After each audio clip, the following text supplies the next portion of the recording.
Hello, welcome to another episode of PhotoshopLightroomTV. I'm your host, Marek Mularczyk, and in this video I want to talk about the importance of metadata. Now, as we know, when you shoot digital, the camera saves a number of settings into the files.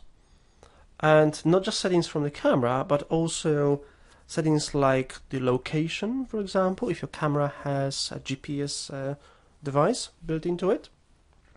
But more importantly, information about copyright. Now, many cameras allow you to set copyright, but from my experience from the past, they weren't doing a good job. So typically, I would do it in Lightroom or Photoshop or Bridge. So for example, let's say you have an image. So I'll pick one of the images in here. Say maybe this one. Okay, I'm in the library module in Lightroom. I'll head on to the panels on the right hand side. I'll scroll down to the metadata panel, and I can see that this image is copyrighted. It's one of my images. So it's got copyright symbol 2017 Marek Mularczyk photography, and the copyright status is set to copyrighted.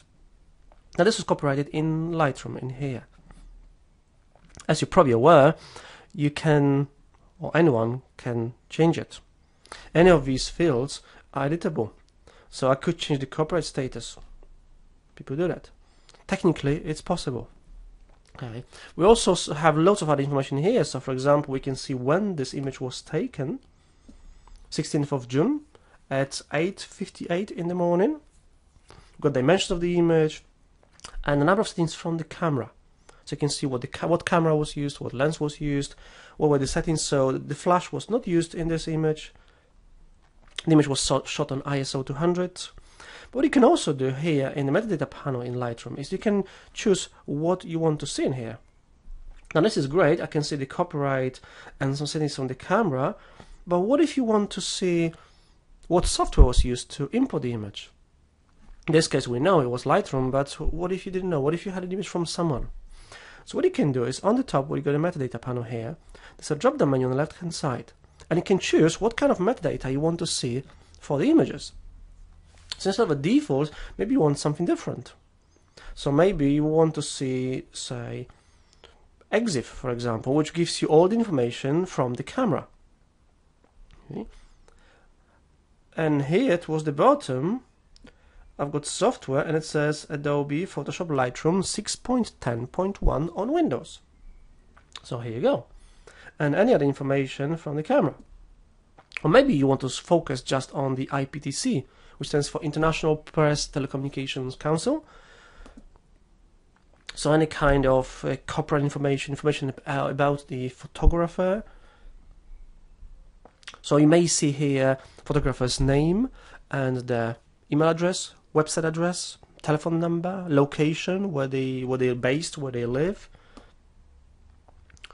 Nothing in here because I didn't, well, except for copyright, because I didn't put anything in here. I've got a copyright info URL as well, with the link to the website as well. Okay. So you can choose what you want to see in here. Maybe you shoot in video with Lightroom, so you got a video section here as well, which gives you information about the video. The artist, album, release date, and the client as well. But I'm going to leave it on a default in here, because normally I just want to make sure the copyright is there, and I want to check the copyright information. Also, as we're talking about metadata, remember about the keywords. Remember to keyword your images. Why is this important? You can use it in search, so it'll be easier and quicker to find images. So for example, I've got over 15,000 images in my catalog, and if I'm looking for images from, say, Bulgaria, I can just quickly use the Bulgaria keyword and the keyword list in here. So I could go in here, or I could just check. So if I scroll down, this is all listed alphabetically. I can see that when I get to Bulgaria, I've got 135 images from the Bulgaria, and I can click on this right pointing arrow next to the number to show all the images with the keyword Bulgaria. and they're all here. Or maybe I want a different keyword here. Maybe background beacons. So I can click on it and it will show me all the images with keyword background beacons, no matter when the photos were taken, all the images from background beacons. Just like that. I'm going to click none to remove this search in here. And we'll go back to these images here. Okay, that's just a little bit about the metadata and the keywords. I hope you enjoyed it. Thank you for watching. I'm Marek Mularczyk from SciTraining.co.uk, and thank you for watching. Thank you for now. Bye bye.